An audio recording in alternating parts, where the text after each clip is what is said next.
नमस्कार आत्म समीक्षा को आपण मानक स्वागत।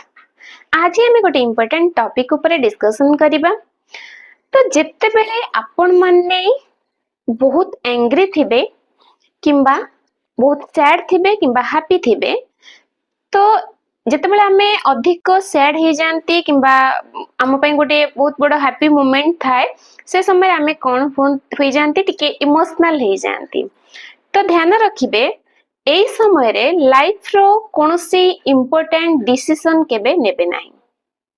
काहेकि ना जत्ते बेले आम मन अस्थिर थाए, चंचल थाए किंबा विचलित थाए, से समय रे आमरो आमे माने इमोशनल हे कि भूल भाल डिसीजन नै जानती, जोटा कि आमरो फ्यूचर रे किछि प्रॉब्लम क्रिएट करि पारे। सो जत्ते बेले आपण कोनोसी डिसीजन नबा को जाउछंती, से समय रे ध्यान रखिबे आपणकर मन स्थिर थिबा दरकार, धीर थिबा दरकार, शांत थिबा दरकार।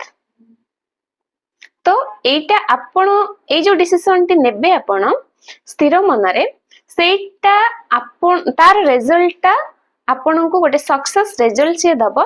तो रिजल्ट आपण बहुत सुंदर सक्सेसफुल रिजल्ट पाइबे।